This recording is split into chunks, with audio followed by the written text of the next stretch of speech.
Welcome to the lighter side of the spectrum, the podcast that celebrates the multiple hats we wear and the juggling acts we perform in life. Whether you're parenting kids and teens on the autism spectrum, navigating the ever-evolving healthcare industry, or building a more inclusive and impactful world, this is your space to find connection, inspiration, and growth. Together, we'll share stories, tackle challenges, and explore how innovation and inclusion create better outcomes for everyone. Because no matter the spectrum, there's always a lighter side. Now here's your host, David Kaufer.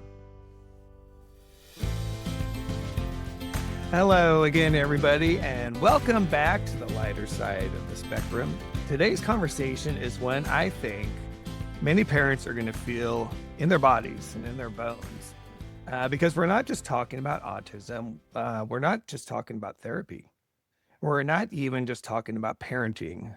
We're going to be talking about grief, and not just the kind that people assume.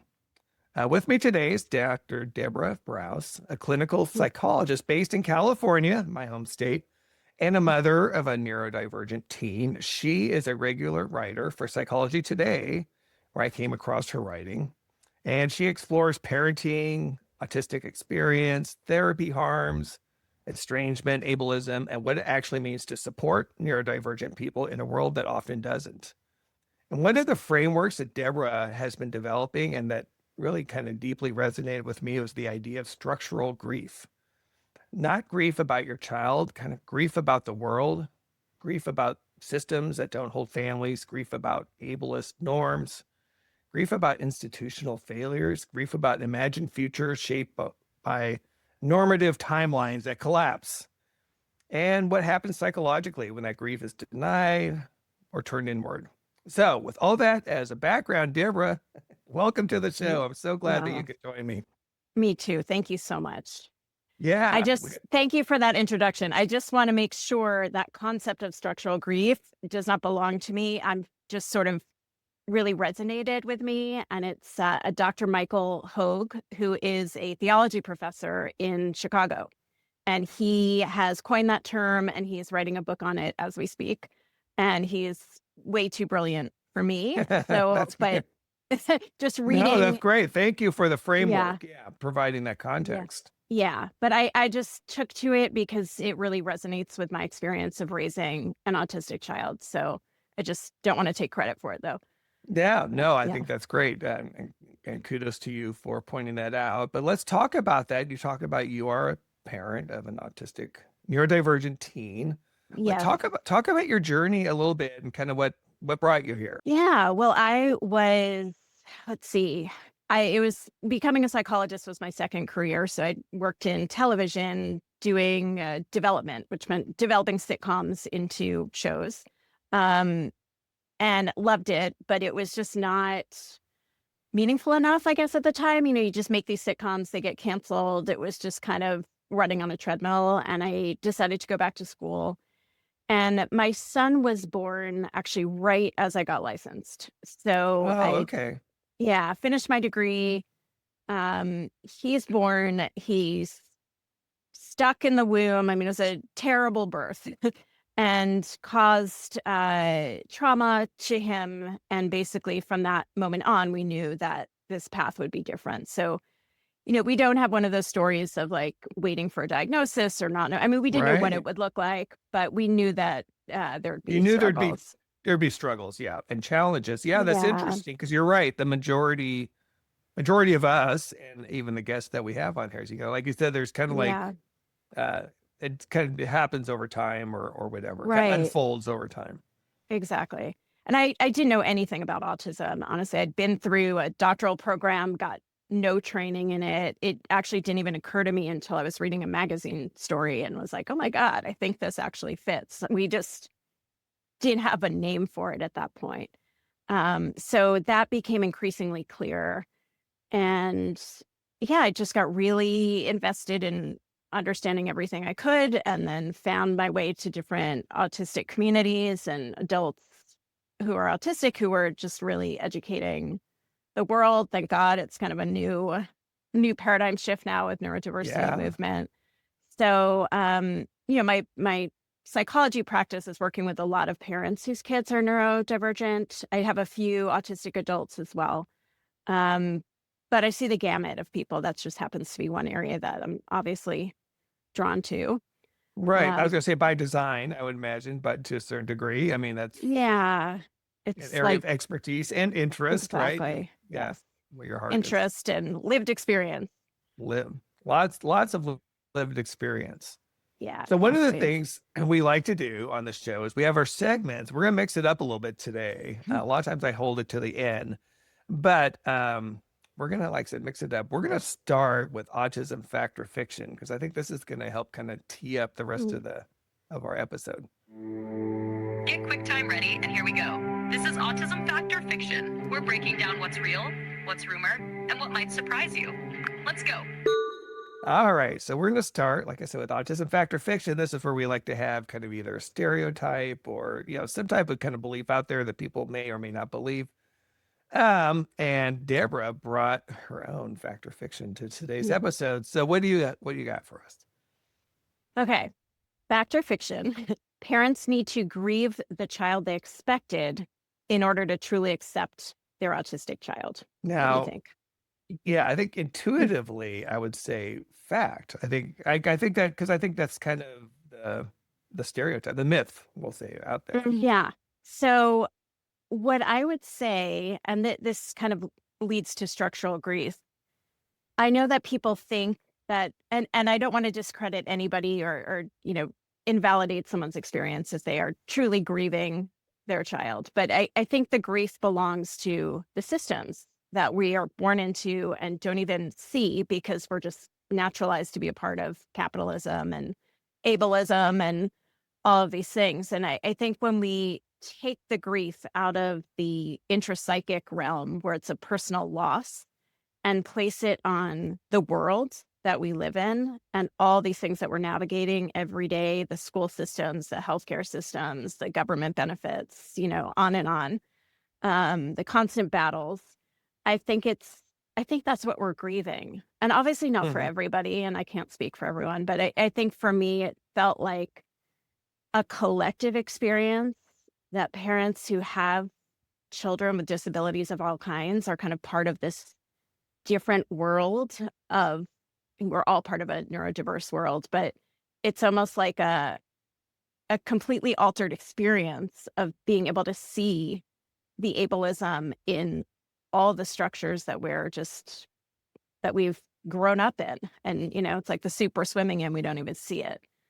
And so absolutely. Right. Yeah. I mean, that's such a good point. And when I think most people don't even realize, because like you said, it's the soup we're swimming in. Like, you don't even recognize how much we've been programmed by this world that especially again, it's kind of supersized, for lack of a better word, like in terms of in the United States, right? Like, it is so uber capitalist, and there's such an emphasis on, well, money, of course, and achievement, and all these things, these very materialistic items. Productivity, right? Efficiency, hardworking, the American work ethic, all these ideals of like what normative life is supposed to look like. And I think once you're outside that system and you're not, it's like the RFK speech that recently came up, where he's, saying autistic people will never pay taxes. Right. And that is how one deems a person worthy, is their tax paying ability. So, we're socialized into this world that the values are about being a good worker. Right. And so if you don't fit that world, right, that's experienced as a loss. I think it's, we're seen as outsiders, anyone who's kind of living in that world. But, it opens up, like, how do you transform that then? How do you re-envision your life of what is meaningful? Right. It's in my view, a more beautiful world, right? Where it's like about the present, and it's about care and community and like collaboration. It's not about profit. So it's A total about it. reorientation, though. A lot of reorientation to be true. I mean, I know, again, from my standpoint, it took time. It's taken a lot of time. Even kind of recently, as I've transitioned even more. I mean, I've always been kind of the primary caregiver, and have spent kind of a lot of time with our son, Stone, and the various therapies over the year, and that's accelerated the last couple of years with the being his communication partner and all these great things that happened, right? So I've really had to kind of shift my presence and my identity away from, which I've always been kind of an entrepreneur. I've had a couple of different companies. I still have a digital marketing agency, which is, scaled back, but that's been hard. I mean, as much greatness and joy as I've achieved, I've felt with Stone, all of this happened. I've also had to kind of let go, like I said, I guess, grieve this other part of me, right? That was such a part of my identity, right? That's what, like I said, growing up, that's what you think about. That's what I dreamt about in college. I went to school, and you have all these things. I'm going to achieve this. I'm going to achieve this, achieve this. Right. These milestones. Also, that's gone. Right.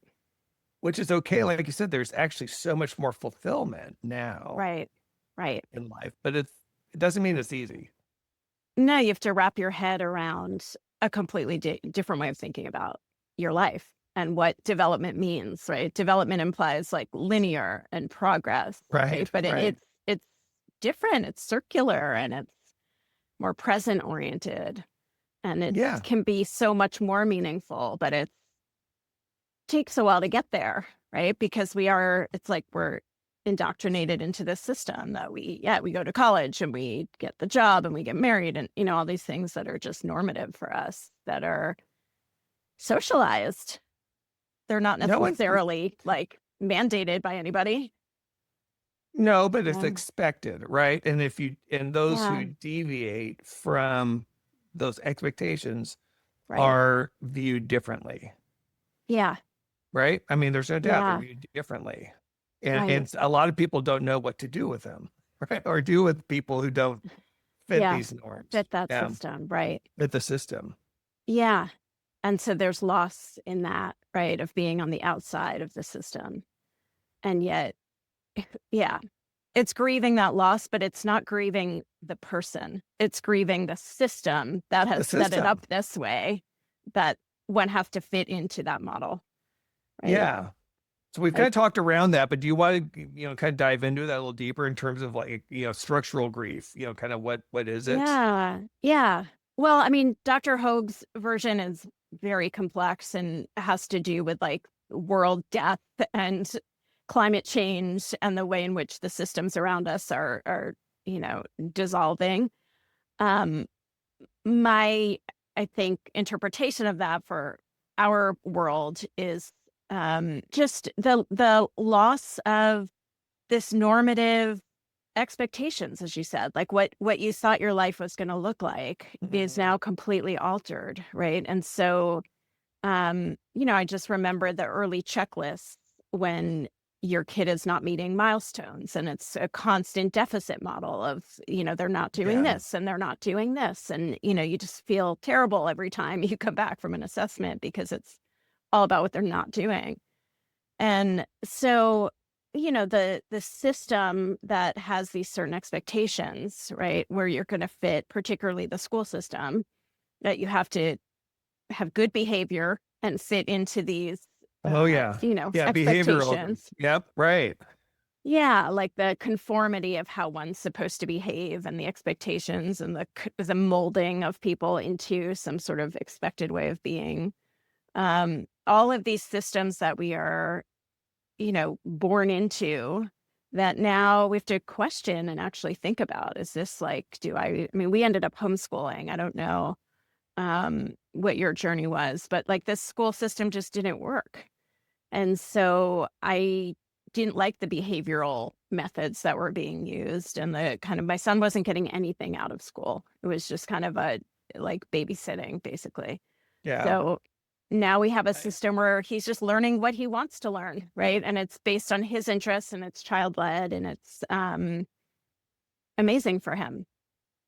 But like that transition for me of getting out of that school system and the expectations of graduating from year to year and meeting the expected milestones academically that was really hard to accept, that we're going to be leaving the system and doing this completely alternate path. That was not what I expected. And it's turned out to be amazing, but it was painful.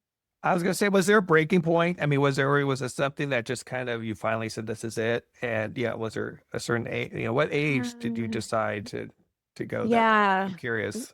We probably waited too long. Like, it honestly wasn't till he's in the last 2 years of high school that we pulled him out.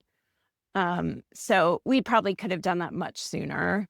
It's so hard though, right? I feel like you say, I think in the hindsight, I'm shaking my head because, again, I can relate so strongly. I mean, we ended up kind of going a slightly different path. But again, looking back, I just, I feel like I've had too much, not enough information, education in terms of really understanding, in our case, not speaking autistic individuals. We had no knowledge of a practice. I mean, there's so much that I've learned the last few years that just explain a ton that I just kind of had no way of knowing. So I don't beat myself up too bad over that. And I also just, like I said, I was, I just never saw myself as the homeschooling type. Like, I just didn't have the confidence either. Like, to say I was like, when we did pull him out, and I won't go into the whole story, but basically we reached a point after he had started communicating, when we're battling with the school district, and it was clear they weren't going to accommodate us. And he was just begging not to go. And he wasn't getting anything out of it. So it's like, at that point I was like, well, crap, I know I can do more than, because they're doing nothing. So I know I can do more than that. And I could just I can at least get Khan Academy going. Yeah. And go through classes with it, right? That's still better than sitting there counting coins, which I've told you that's literally what he was doing. Oh my gosh. Awful. And so, once but even then I was kind of like, okay, I want to get him into a school, because I'm not a teacher. Like, again, there's kind of that self-doubt for me. Yeah. Well, that whole fear of, like, it's got to look a certain way, or there's a right way to do it. And, but so much of if you think about what you were learning in school, it's like, what are we using of that? Just kind of, when we follow our passion and what we're interested in, that's going to go a lot farther. But yeah, if you were taught to be a good student and, a rule follower and a people pleaser, I mean, it's really hard to just kind of break out and do your own thing. That just seems so like radical to me. But yeah, we had a therapist go and observe him at school, and she was like, he is completely checked out. And it's like they're just feeding him answers. He's not taking anything in. And at that point, I was just keeping him there for the social piece, which he wasn't really taking advantage of anyway. So, but yeah, that was definitely a loss for me in a lot of ways. I think it's been great for him. But trying to get your mindset around not following the rules and the typical way of doing things. But yeah, I think that's a form of structural grief, that it's not about the child. It's not their job to fit into the system. It's not necessarily, it's not the teacher's fault. It's like they're not set up for success. They're not set up, right. And so it's the system that expects, all of, our school system, so problematic in many ways. But yeah, even with my neurotypical teen clients that I see, this pressure to get into the right college, to get the good job, it's all so over the top as far as actual well-being is concerned. So it's a lot of letting go, right? And just like the unknown. I think we're grieving being in the world of the unknown. But we're not good at that, Deborah. No, we're not. We're control freaks, Yeah. Pull yourself up by the bootstrap, make it happen, make it work. You can do it. Just make it happen. Exactly. Right. And letting go of control, right? That is, it's so difficult.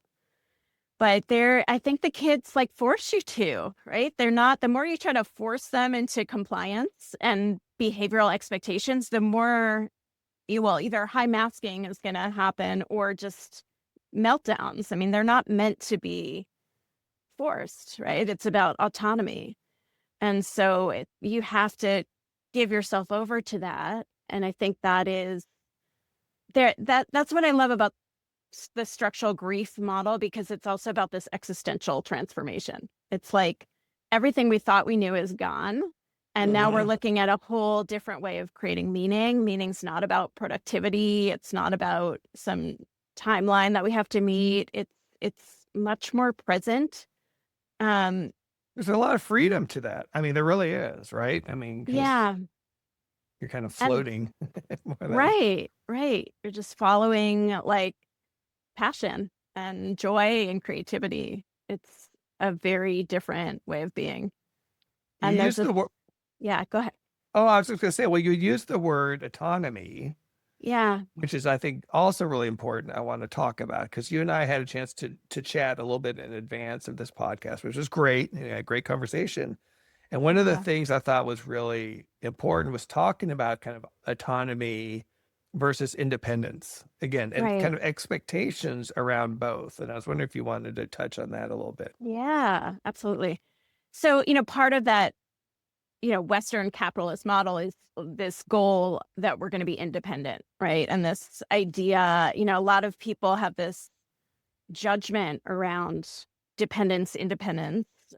I could say a lot about that. But I mean, most of the kids that I know through my son are not going to be independent in the traditional sense. They need support, They need and support, right? yeah, and there's nothing wrong with that, right? Like the idea of independence, I think, is a myth. Like, I think we're all interdependent in a way that we are worried about even acknowledging that, like, we're not islands. We actually do need other people.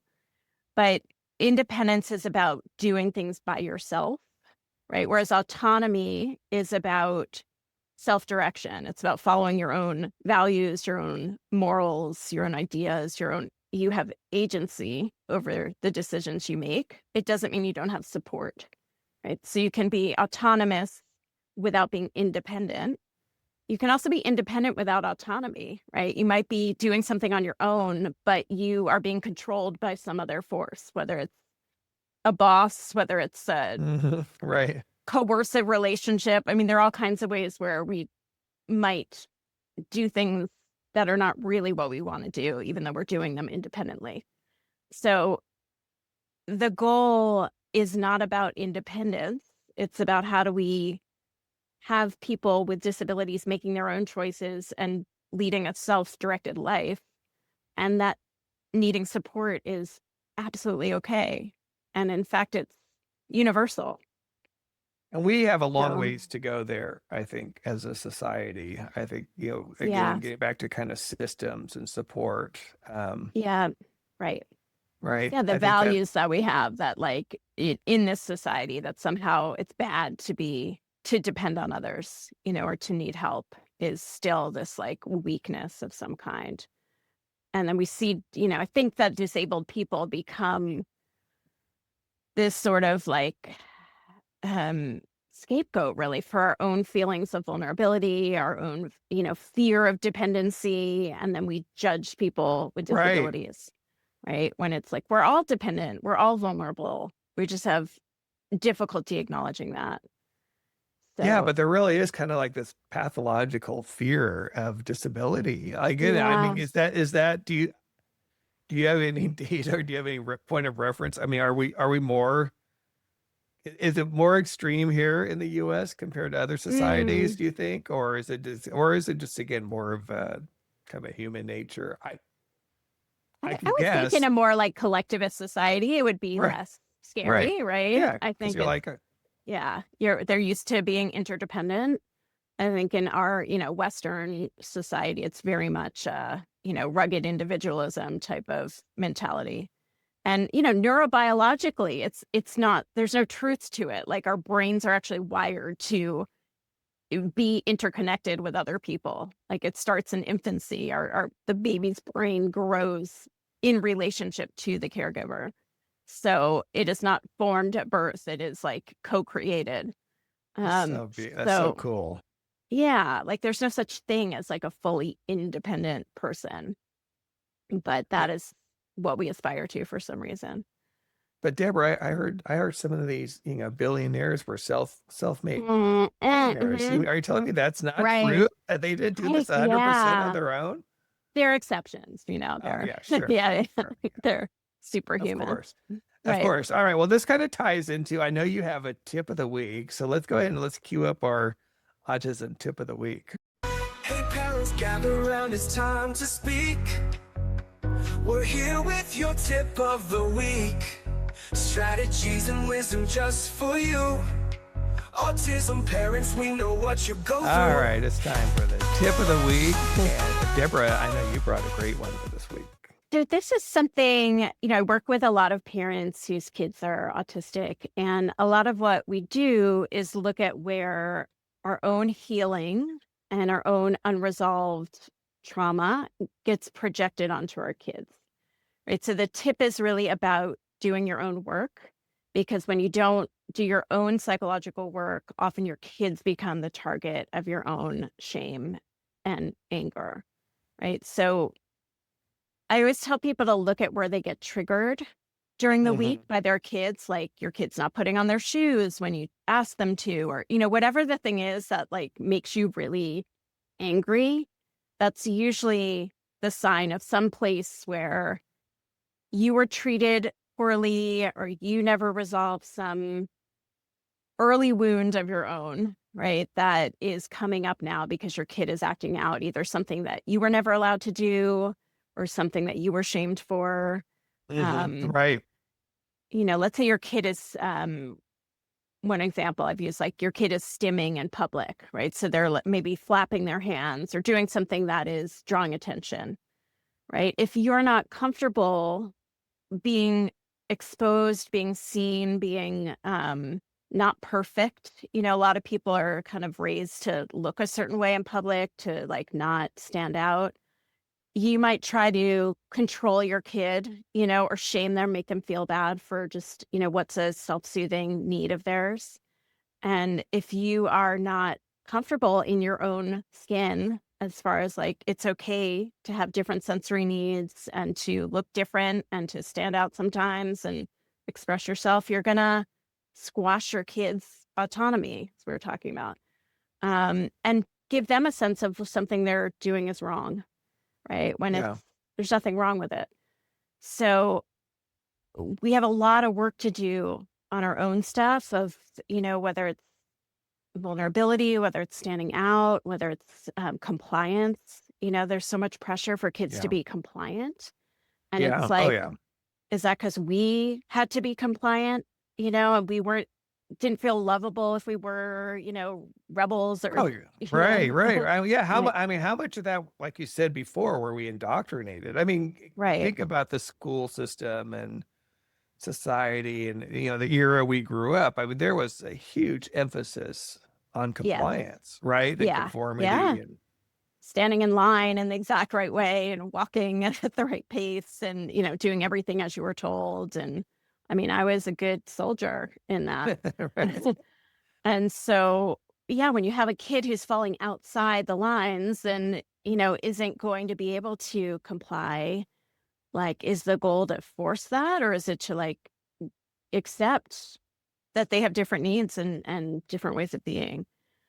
Well, So, yeah, we know the answer, right? But again, yeah, thinking of back course. to that, as from a parenting standpoint, Yeah.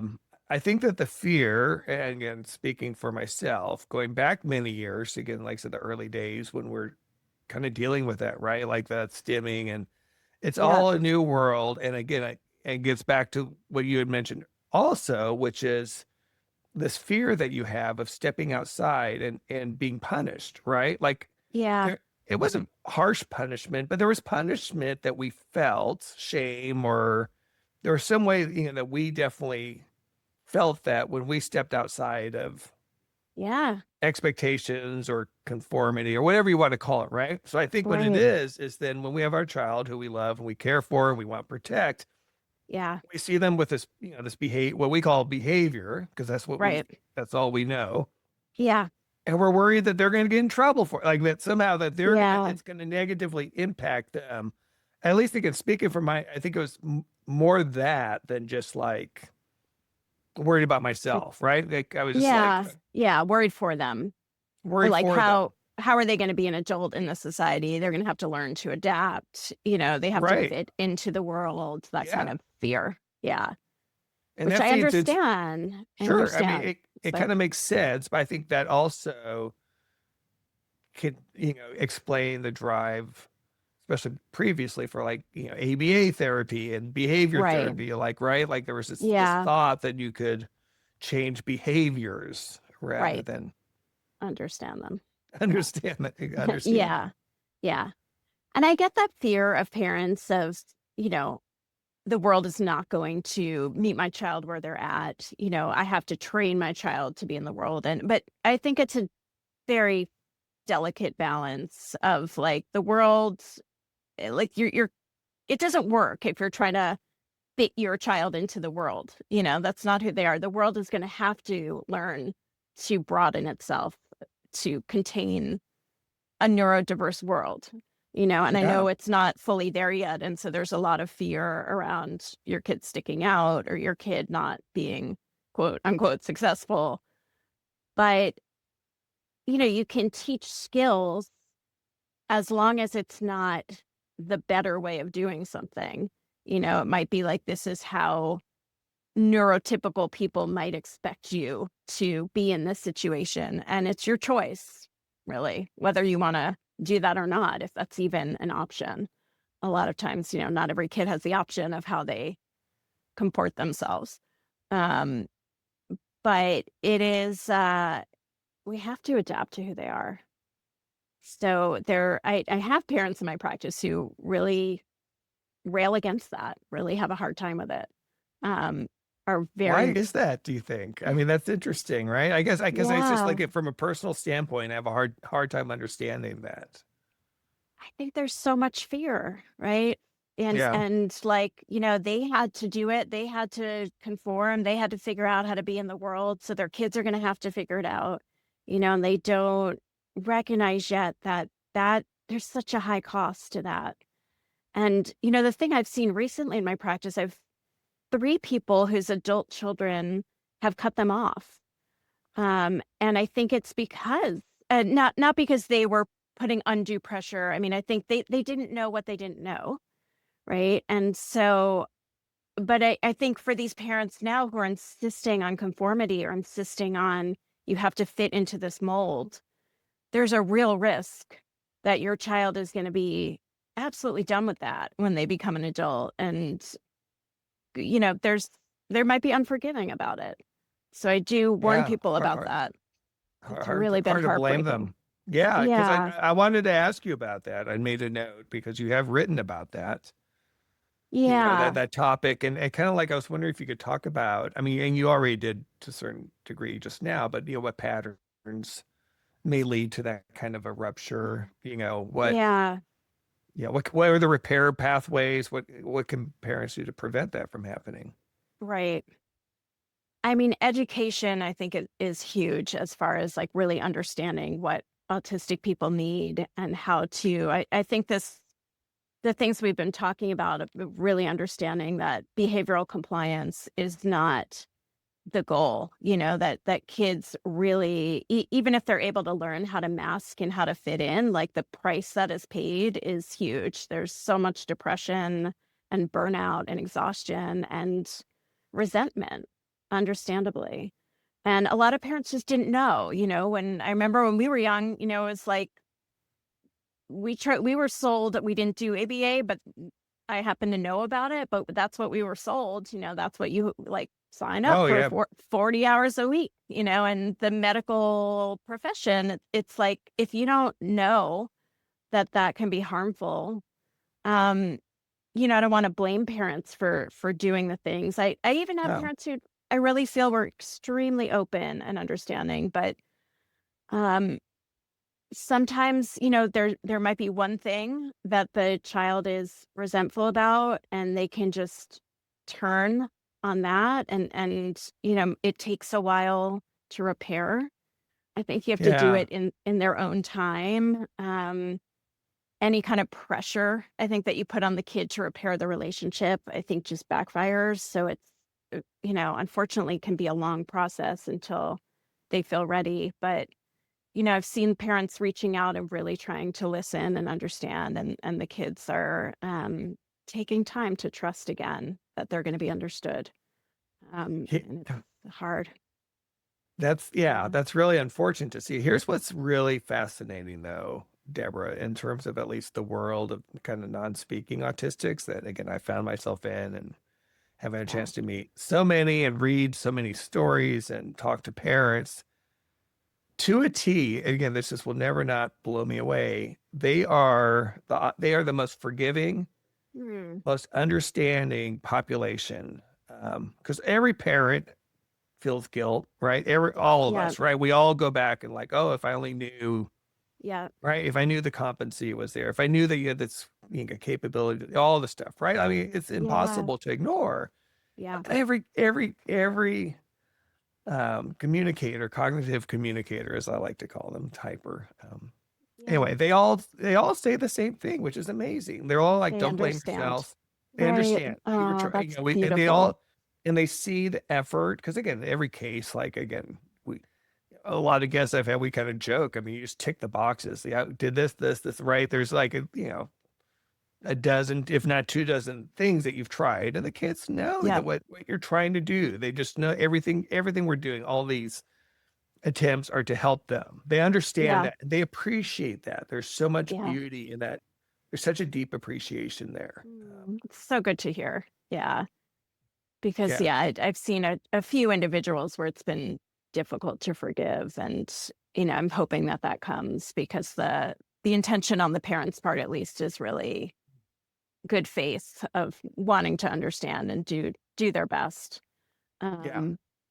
But yeah, I think for, sometimes with autism, when there's been some kind of trauma in the past, which there often is, it can feel like the present. It's hard to move through trauma. Not that it's easy for anybody, but I think the sense of Right. time is different, and it can feel very, very recent, and perpetual. And so it's a little bit harder to get through it.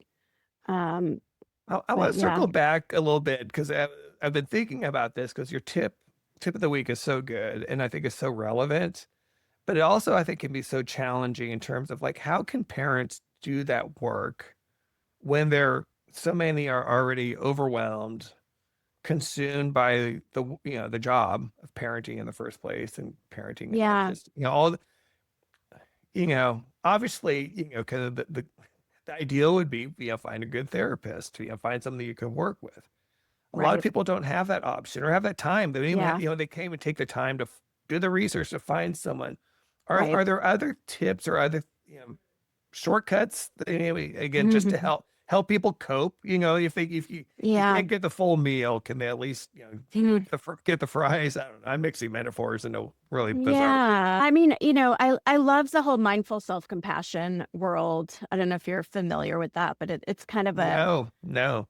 a subset of just mindfulness in general. So, Kristen Neff and Chris Germer, who created what's it called? Mindful self-compassion. And there's a whole protocol, there's free meditations online. There's 8-week classes if you can afford that time and money wise. But it's like really being kind to yourself and treating yourself as you would a friend, right? And I think we often beat ourselves up for all the things we're Oh yeah. doing, Oh yeah. didn't do. And so it's a really powerful reframe of just like, we're doing the best we can and kind of giving yourself that permission to feel suffering, and figure out how to forgive yourself so that you can do better. Um, That's and great. I love that. yeah, Because that's something that we could squeeze in as parents, right? After the kids go to bed, yeah, maybe, you could right. spend 30 minutes or whatever again when Yeah. you're Even not 10 researching minutes. everything else or 10 minutes. Yeah, Yeah, 10 minutes. 10 minutes is a great rule. I try to, Right. right? Because otherwise it can, again, it's easy to put things off. I love the 10-minute Yeah. rule. If I could do 10 minutes, Yeah. then Right. that's progress. Right. And it's not meant to like create more work for parents. I mean, I think when No, you are no. less reactive and triggered, that's making your life easier. right? So really noticing where you're getting activated and, before you're like, as it's happening, noticing in the moment where your, blood pressure is rising because something's bothering you, taking that pause, saying like, I need a minute, I'll be right back. Kind of breathe and calm yourself and maybe save that moment to reflect on later of like, what was getting so stirred up in that moment? What is Yeah. that? And being able to, I mean, you can reflect with a friend. It doesn't have to be a therapist or a partner about why am I so triggered right now? What is this about my history in my life that's coming up because my kid is not doing X, Y, or Z? Because Uh, it's not really about the kid or it's not their mm, fault. And so, no, it's not their fault. That's the yeah, bottom line. right. Well, I'll ask for maybe you could send me over any links that you have. We'll put those in the Sure. show notes for people who are interested, want to check that out. There's one other area, kind of on Yeah. a personal. I thought this is interesting because, like I said, we met and came across you through your writing that you're doing in Psychology Today. Can you talk about that? Because I thought that was kind of an interesting story. Like what kind you just to start Yeah. writing? Um, it's in this group. It's a clinic here called the Center for Connection. And my son was going there for OT. And they had this like neurodiversity lunch and learn meeting where like therapists of all disciplines would come together and just talk about neurodiversity. And the leader is wonderful. Her name is Olivia Hogue Martinez.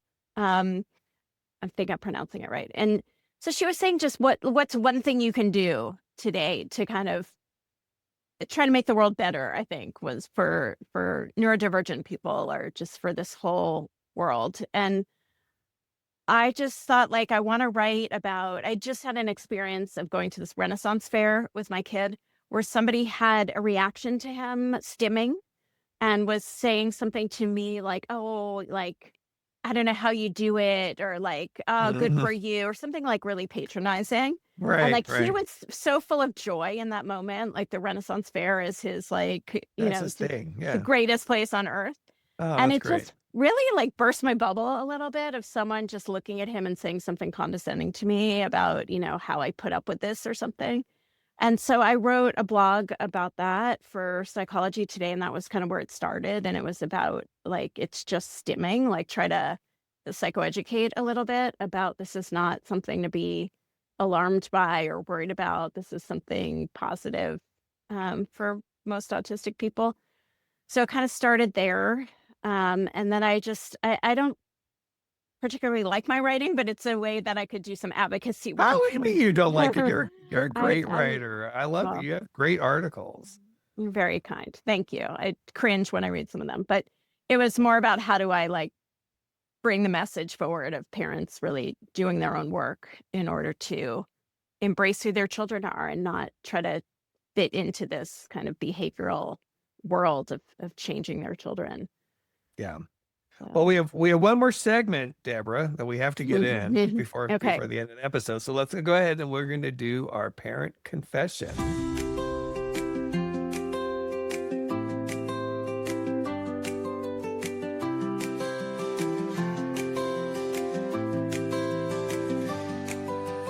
Morning routines can go astray. Found socks in the fridge one day.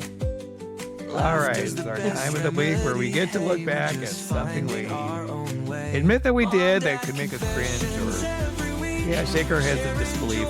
Even trained psychologists. Yeah. I'm fairly trained at that time. I mean, it leads back to exactly what we've been talking about with that. When my son was born, I was definitely in that panic fix-it mode. I didn't know about the neurodiversity movement. I didn't have access to autistic adults. And so we were immediately given services by, in California, the regional center, which is fantastic. But, my goal at the time was like, he needs to be mainstreamed by kindergarten. And it was all about, we didn't do ABA, but he had an aide in preschool and he had a lot of therapy.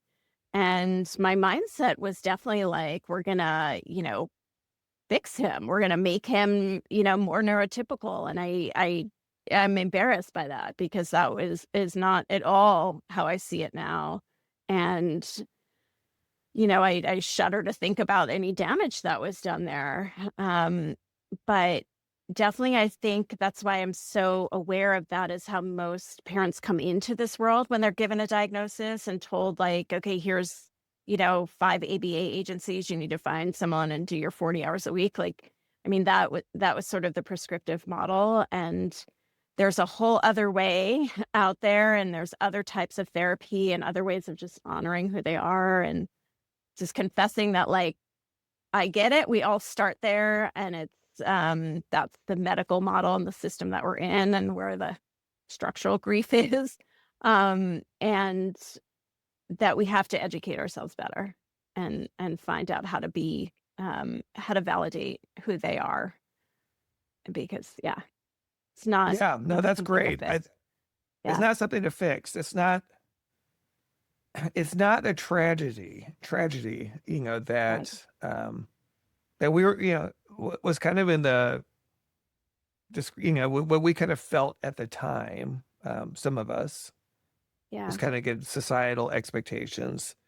And that we're hearing again, unfortunately, like we had talked about before, from, people who are supposed to be in positions of leadership, who are defining this population as tragic, as something to avoid. And that's just, Yeah.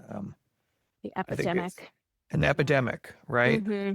Just really, I think damaging language, and also it tends to put the focus in the wrong areas instead of Right. helping this population, truly helping this Yeah. neurodiverse population that has so much to offer, as we know. I mean, so much, Exactly. so beautiful. Let's Yeah. celebrate what they are and help Right. support them, to your earlier point. Yeah. Like, change the systems, not Change the system. pathologize the people. Yeah. Yeah. System needs to include everybody. Couldn't Yeah. say it better myself. So, Deborah, if parents listening feel kind of overwhelmed by this overall concept, what is there one thing you want them to hold on to, kind of coming out of this? Boy. Not to put you on the spot, but I think the collective nature of structural grief, like, brings me back to community and support. And, like, I'm part of an amazing support group in Los Angeles. I think reaching out to others, and, if you don't have a support group in your area, start one. I mean, I can't tell you how many new families come every time we meet, and there's such a need for community. So I think having other people that get it, it's huge. That's yeah, awesome. yeah, and are like-minded, and it's amazing. So I would say lean into your community and lean into, like, you're not alone in this. Yeah, This is I our love that. world. I Yeah. love that. And I don't know about you, again, just before we wrap it up, I mean, to that point, did you always have that kind of community? Because for me, I did not. It took a long time before I found it, in Yeah. person and online. I mean, there's pockets of it, but again, Right. I think it can be so isolating anyway, and doubly Absolutely. so when you don't have that connection. So that's why I really emphasize that as well, and I'm lucky that I have it now. But there was a long time we did Yeah. not have it. Yeah. I highly recommend. So our group started as an offshoot of Debbie Reber, who is a podcaster as well and has a whole community called Tilt Parenting. Okay. She wrote a book called Differently Wired, which is, like, my go-to. And she has an online community that you can join, and there's coaching calls all month and themes of the month, and it's Oh, great. amazing. And so a long time ago, there were Tilt groups popping up around the world, really based in her model, which is really this whole kind of embracing neurodiversity perspective. And so our group started out of that back right before the pandemic. Okay. So I haven't had it forever, but, if you don't have it in your community, go to Debbie Reber. It's Reber, and she has a beautiful online community that you can join. Oh, that's awesome. Yeah. Another bonus tip Mhm. for the week. Yeah. Second one. There you go. All right. Well, and Deborah, if anyone wants to connect with you or follow you, are you on social media or anything like that you want people to steer them towards? Or I'm on Instagram. I hate it, so I don't really post that much, but it's that's fair. at Debra Brause. my blog is on Psychology Today, so you can just look me up, Brause. I have a website, drdebrabrause.com. Yeah. And yeah, that's about it. Okay. Well, Deborah, thank you so much for joining me. It's Thank you been for a pleasure. having me. Yeah, no, so much Yeah. good stuff to talk about. Some great takeaways for parents. And as always, I want to thank the audience out there. Thank you again for listening, for watching, for reaching out. I am hearing from you. Thanks for those emails. It's david.kaufer@hey.com with any questions or suggestions. Of course, leave us a review, and we will catch you next week on the lighter side of the spectrum.